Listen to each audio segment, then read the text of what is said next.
പരിശുദ്ധാത്മാവേ എഴുന്നള്ളി വരണമേ. അങ്ങേ ദാനങ്ങൾ നൽകി ഞങ്ങളെ വിശ്വാസത്തിൽ ഉറപ്പിക്കണമേ. സ്വർഗരാജ്യത്തെക്കുറിച്ചുള്ള പ്രത്യാശയെ ഞങ്ങളെ നയിക്കണമേ. ഞങ്ങളുടെ ഹൃദയങ്ങളെ ദൈവസ്നേഹത്താൽ ജ്വലിപ്പിക്കണമേ.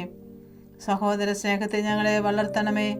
നിത്യപുരോഹിതനായ യേശോ ഗാഗുൽത്തായിൽ അർപ്പിച്ച ബലിയുടെ സമയത്ത് തിരുഹൃദയത്തിൽ നിന്ന് ചിന്തിയ തിരുരക്തത്തിൻ്റെ യോഗ്യതയാൽ ഞങ്ങളുടെ പാപക്കറകൾ കഴുകുകയും ഹൃദയവിശുദ്ധി നൽകുകയും ചെയ്യണമേ.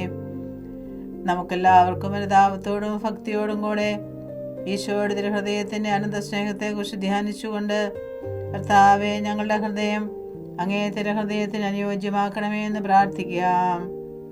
കർത്താവേ, ഞങ്ങളുടെ ഹൃദയം അങ്ങേ തിരുഹൃദയത്തിന് അനുയോജ്യമാക്കണമേ. വഴിയും സത്യവും ജീവനും ഞാനാകുന്നുവെന്നും എന്നെ അനുഗമിക്കുന്നവർ അന്ധകാരത്തിൽ നടക്കുന്നില്ല എന്നും അരുളി ചെയ്തുകൊണ്ട് തന്നെ അനുഗമിക്കുവാൻ മനുഷ്യരെ ആഹ്വാനം ചെയ്യുകയും അവരുടെ പാവപരിഹാരത്തിനായി ജീവൻ ബലിയർപ്പിക്കുകയും ചെയ്ത കർത്താവേ, ഞങ്ങളുടെ ഹൃദയം അങ്ങേ തിരുഹൃദയത്തിന് അനുയോജ്യമാക്കണമേ. മനുഷ്യമക്കളോടുകൂടി ലോകാവസാനം വരെ ആയിരിക്കുവാൻ ആഗ്രഹിക്കുകയും തൻ്റെ ശരീര രക്തങ്ങൾ അവർക്ക് ഭക്ഷണപാനീയങ്ങളായി നൽകിക്കൊണ്ട് ദിവ്യസക്രാരിയിൽ നിരന്തരം വസിക്കുകയും ചെയ്യുന്ന കർത്താവേ, ഞങ്ങളുടെ ഹൃദയം അങ്ങേ തിരുഹൃദയത്തിന് അനുയോജ്യമാക്കണമേ. ഹൃദയപരിശുദ്ധി പാലിക്കുന്നവർക്ക് ദൈവദർശന വാഗ്ദാനം ചെയ്യുകയും അശുദ്ധമായതൊന്നും സ്വർഗരാജ്യത്തിൽ പ്രവേശിക്കില്ലെന്ന് പഠിപ്പിക്കുകയും ചെയ്തുകൊണ്ട് ശരീരത്തെ ദൈവത്തിൻ്റെ ആലയമായി സൂക്ഷിക്കുവാൻ ആഹ്വാനം ചെയ്ത കർത്താവേ, ഞങ്ങളുടെ ഹൃദയം അങ്ങേ തിരുഹൃദയത്തിന് അനുയോജ്യമാക്കണമേ. നമുക്ക് പ്രാർത്ഥിക്കാം.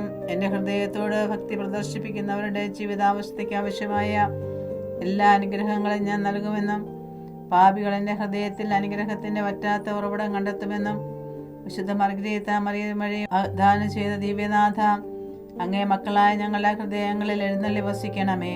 ഞങ്ങളുടെ വിചാരങ്ങളും വാക്കുകളും പ്രവർത്തികളും അങ്ങ് നിയന്ത്രിക്കണമേ. ഞങ്ങളുടെ സ്നേഹബന്ധങ്ങളെ അങ്ങ് പൗത്രീകരിക്കണമേ. പ്രസാദപരാവസ്ഥയിൽ മരിക്കുവാനും സ്വർഗത്തിൽ അങ്ങയെ നേരിൽ കണ്ട് നിത്യാനന്ദം അനുഭവിക്കുവാനുള്ള അനുഗ്രഹം ഞങ്ങൾക്ക് നൽകുകയും ചെയ്യണമേ. ആമേൻ.